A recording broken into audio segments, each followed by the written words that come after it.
Our dearest Aemeath Star Trail has been out for a while, and since I've had the chance to test her out more extensively, I thought I'd deliver my more fleshed out thoughts on the character and evaluate whether my pre-release pros and cons were accurate or not. My name is Juice, and let's get into it.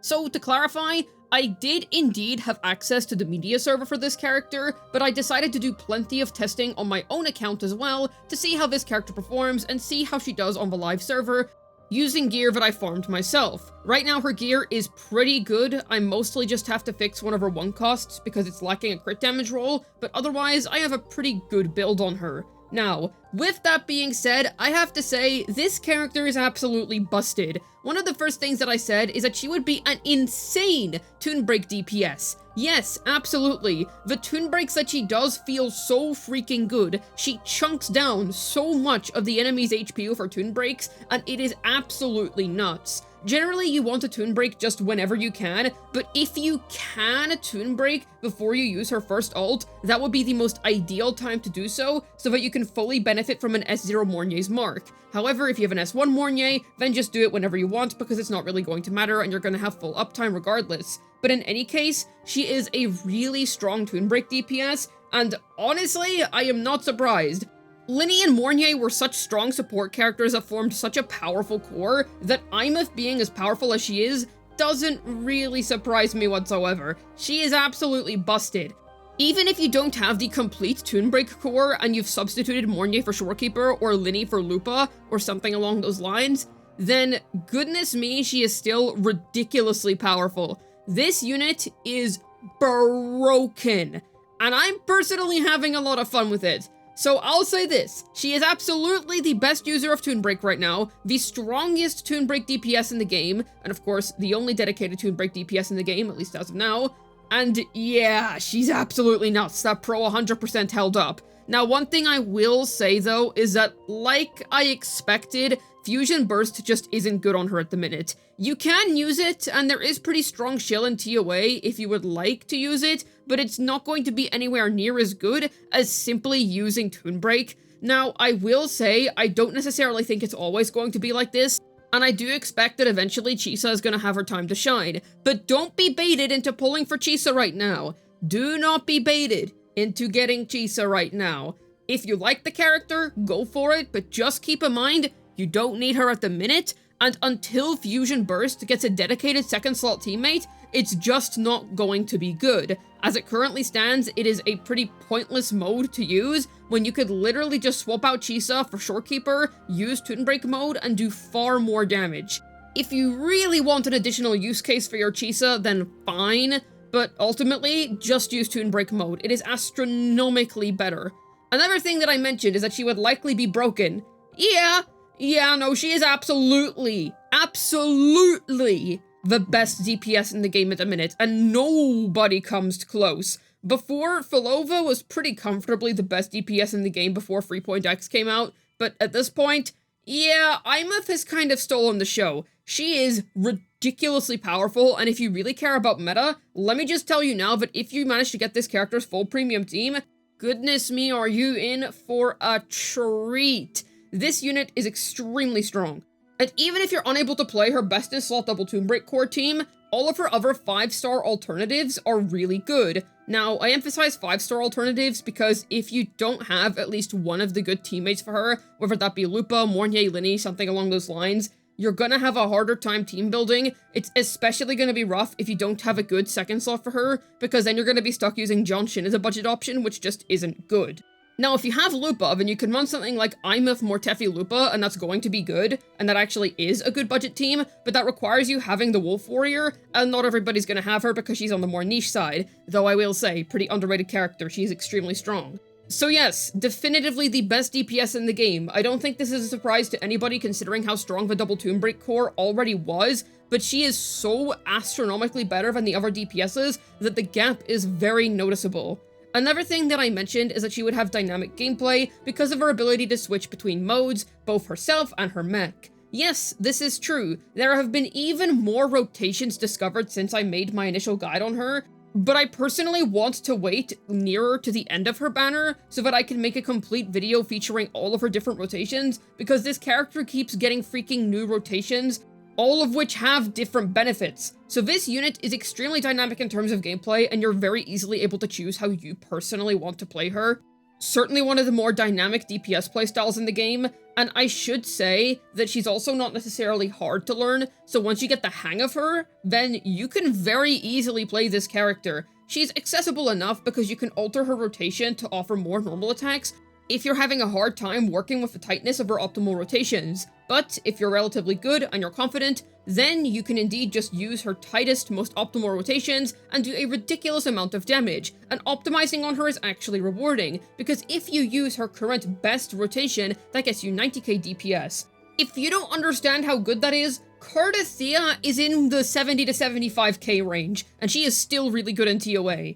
And if you use her second best rotation, that is 87 to 88k DPS, her third best 85k, you get the point. Optimizing on this character actually rewards you, because even though those sound like small increases, no, those are actually good, significant increases. So yes, her gameplay is extremely dynamic and offers very nice rewards if you're willing to go the extra kilometer and learn her more optimized gameplay. Another thing that I mentioned is that at least in terms of limited 5 stars, she would have some really nice teammate options. And I will say this is definitely true. While Double Toon Break is definitively her most powerful team core, you can easily substitute the characters that you don't have for somebody else and still clear very, very quickly. For instance, like I said earlier, no Mornier, but you have Linny, then use Shorekeeper instead. You've got Mornier, but you don't know who to put in the second slot.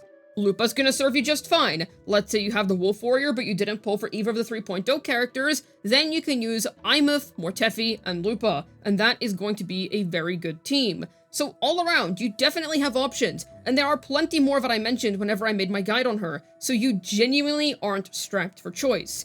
But I will say, the double-edged sword here is that she doesn't really have good budget options. You do want at least one of her good limited 5-star supports in order to truly access the peak of her potential. Her free-to-play team is just being carried by Aemeath's own inherent strength, and I'm gonna talk about that a little bit more later. But because she is running alongside Lupa, she does at least have the problem of not being able to use the 3.0 units on an account that didn't pull them sorted. Because then you can just pull for the Wolf Warrior and there you go. You can get yourself a very sufficient Aemeath team. Something else that I mentioned is that she doesn't really require her signature weapon. Now, I will say, if you want that crazy 90k DPS optimized performance, you do want her signature weapon, but you do not need it, and she is still really broken on Emerald of Genesis. To be honest with you, most of the testing that I did on the media server, I played with Emerald of Genesis, and it was still extremely strong, still cleared with tons of time to spare, and all around, the unit's gameplay was still very seamless. Now I will add that the TOA shield is very strong for Aemeath, and it is really good for her alt nukes, but I do want to add that just in general, she only loses about 14% performance if you use EOG, and it's her second best weapon too. This surprises me very little because EOG is just a really strong weapon choice in general, but all around it's really nice to see that yes, Aemeath on EOG is a very strong, viable pick, and if you're unable to get her signature weapon, then you can easily just use the original standard sword, and you're going to get by excellently. Not just fine, excellently. You're not getting her top peak potential, but because this character is so inherently strong, you don't really need her top peak potential. In fact, I would be a little bit worried if endgame ever got to the point where you would need that much potential, because Aemeath is just that girl right now. She is obscenely strong. Another thing that I should talk about, but I touched on earlier, is that she doesn't really have good budget teams. Now what I mean by this is that you do want at least one more specific 5-star teammate for her. Now, Linny and Mornier are not really specific teammates, they are extremely universal characters that are amazing for basically every Wuthering Waves account, so to be honest, most people should have pulled at least one of them anyway, just if they wanted a character that was really strong. And I think most people who actually care about meta probably tried to get at least one of them. But it is a realistic scenario in which somebody might not like the characters, or maybe they just weren't able to get one of the characters because they lost a 50-50, or they were coming back from a break and they didn't explore enough in time or do enough content in time, so I understand there are situations in which you're just not going to have the characters. In that case, your best bet is just to get Lupa, because otherwise, you're not going to have anybody else to really use with her. Because sure, Shorekeeper's gonna work, But for your second slot, you basically just have to use Johnshin for the Liberation damage bonus. That is the only reason Johnshin is viable, and if you don't have Johnshin's S2, then it's going to feel a whole lot worse to use. So budget Aemeath, while it works, it is nowhere near as good as literally any of her teams it uses a limited 5-star teammate. Now thankfully, because Lupa is so strong for her, you can just get her, and that is problem solved. Aemeath, Mortefi, Lupa is a good team, I will stand by that, but if you don't even want to get Lupa, or if you just can't get her because you don't have the asteroids to do so, or you lost your 50-50, it's gonna be rough. It is gonna be rough. And you want to get a Linny or Mornay literally as soon as humanly possible. She'll be fine for now because it's her shield period, but it's gonna get rougher as time goes on, so you do want to get at least one limited 5-star teammate for her. This is mostly just a result of Wuthering Waves not really making 4-star characters, and at this point, I wouldn't expect them to. And now for the moment you've all been waiting for. Where do I currently think that Aemeath stands in the meta? Well, I have to say, she is meta-breaking. This character has reached new heights with damage. Like, she is the new ceiling. I would be very surprised if any time within the next 6 or so months, Kuro Games released a character that was anywhere near as powerful as this. Let's just keep this as the ceiling for a while. Alright, Kuro? Yeah. This unit is just nuts, and if you get sequences on her, holy crap, it just gets crazier. Now, I will say that Aemeath honestly doesn't really need the help. Like, yes, you can get her S1 and S2, but she doesn't need the help. I'm honestly just gonna say, hold onto your corals for DPS that needs the help more. She is already so inherently broken that unless you want to destroy the game ×2, you can keep her at S0. The sequences aren't necessary.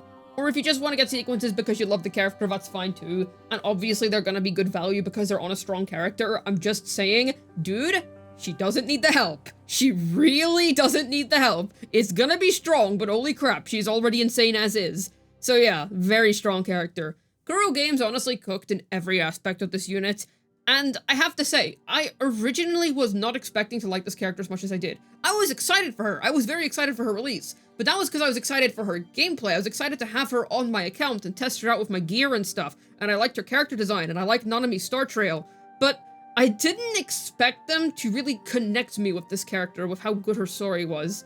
But goodness me, they managed. They really did manage. So this character is a 10 out of 10 in every aspect to me, but all around, I have to say, meta-wise, she is an absolute game breaker. She is really fun to use. I love how dynamic her gameplay is. And yeah, great job, Kuro Games. This is an awesome character. Hopefully this video was able to tell you my more fleshed out opinions on Aemeath now that we've had her out for a while. This has been Juice, signing out, and I think everybody can unite when I say, I love Aemeath. We all love Aemeath.